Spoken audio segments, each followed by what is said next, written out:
पंचतंत्र की कहानी। चापलूस मंडली। जंगल में एक शेर रहता था। उसके 4 सेवक थे, चील, भेड़िया, लोमड़ी और चीता। चील दूर दूर तक उड़कर समाचार लाती। चीता राजा का अंगरक्षक था, सदा उसके पीछे चलता। लोमड़ी शेर की सेक्रेटरी थी, भेड़िया गृह मंत्री था। उन चारों का असली काम तो शेर की चापलूसी करना था। इस काम में चारों माहिर थे, इसलिए जंगल के दूसरे जानवर उन्हें चापलूस मंडली कहकर पुकारते थे। शेर शिकार करता, जितना खा सकता वह खाकर बाकी अपने सेवकों के लिए छोड़ जाया करता था। उससे मजे में चारों का पेट भर जाता। एक दिन चील ने आकर चापलूस मंडली को सूचना दी, भाइयों, सड़क के किनारे एक ऊंट बैठा है। भेड़िया चौंका, ऊंट किसी काफिले से बिछड़ गया होगा। चीते ने जीभ चटकाई और कहा, हम शेर को उसका शिकार करने को राजी कर लें तो कई दिन दावत उड़ा सकते हैं। लोमड़ी ने घोषणा की, शेर को राजी करना मेरा काम रहा। लोमड़ी शेर राजा के पास गई और अपनी जुबान में मिठास घोलकर बोली, महाराज, दूत ने खबर दी है कि एक ऊंट सड़क किनारे बैठा है। मैंने सुना है कि मनुष्य के पाले जानवर के मांस का स्वाद ही कुछ और होता है। बिल्कुल राजा महाराजाओं के काबिल। आप आज्ञा दे तो आपके शिकार का ऐलान कर दूं। शेर लोमड़ी की मीठी बातों में आ गया और चापलूस मंडली के साथ चील द्वारा बताई जगह जा पहुंचा। वहां एक कमजोर सा ऊंट सड़क किनारे निढाल बैठा था। उसकी आंखें पीली पड़ चुकी थीं। उसकी हालत देखकर शेर ने पूछा, क्यों भाई, तुम्हारी यह हालात कैसे हुई? ऊंट कराहता हुआ बोला, जंगल के राजा, आपको नहीं पता इंसान कितना निर्दयी होता है। मैं ऊंटों के काफिले में एक व्यापार का माल ढो रहा था। रास्ते में मैं बीमार हो गया, माल ढोने लायक नहीं रहा, तो उसने मुझे यहाँ मरने के लिए छोड़ दिया। आप ही मेरा शिकार कर मुझे मुक्ति दीजिए। ऊंट की कहानी सुनकर शेर को दुख हुआ। अचानक उसके दिल में राजाओं जैसी उदारता दिखाने की जोरदार इच्छा हुई। शेर ने कहा, ऊंट, तुम्हें कोई जंगली जानवर नहीं मारेगा, मैं तुम्हें वचन देता हूँ। तुम हमारे साथ चलोगे और उसके बाद हमारे साथ ही रहोगे। चापलूस मंडली के चेहरे लटक गए। भेड़िया फुसफुसाया, ठीक है, हम बाद में इसे मरवाने की कोई तरकीब निकाल लेंगे।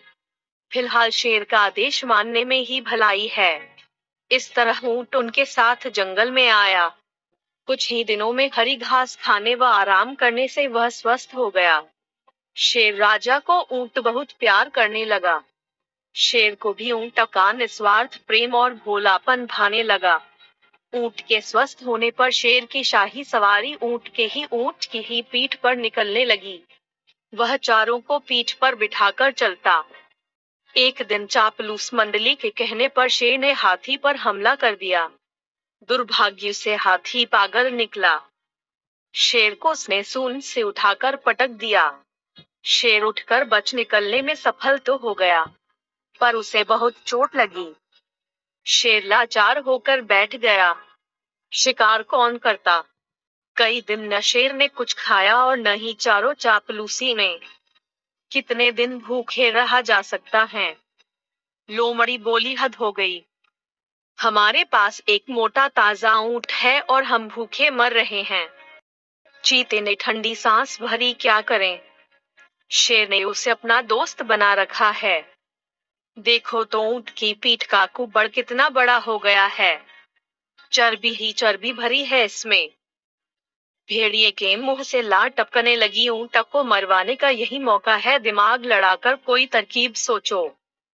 लोमड़ी ने चालाकी भरे स्वर में सूचना दी, तरकीब तो मैंने सोच रखी है। हमें एक नाटक करना पड़ेगा। सब लोमड़ी की तरकीब सुनने लगे।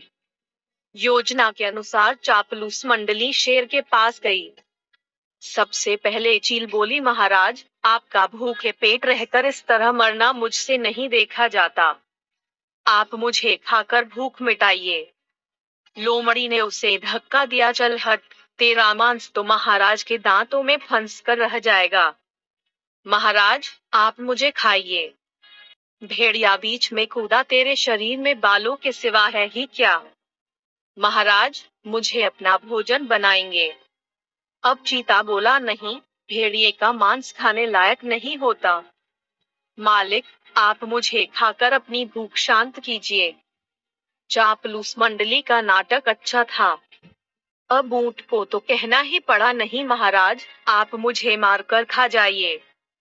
मेरा तो जीवन ही आपका दान दिया हुआ है। मेरे रहते आप भूखों मरें, यह नहीं होगा। चापलूस मंडली यही तो चाहती थी। सभी एक स्वर में बोले, यही ठीक रहेगा महाराज। अब तो ऊंट खुद ही कह रहा है। चीता बोला, महाराज, आपको संकोच हो तो हम इसे मार दें। चीता व भेड़िया एक साथ ऊंट पर टूट पड़े और ऊंट मारा गया। इस कहानी से हमें यह शिक्षा मिलती है कि चापलूसों की दोस्ती हमेशा खतरनाक होती है।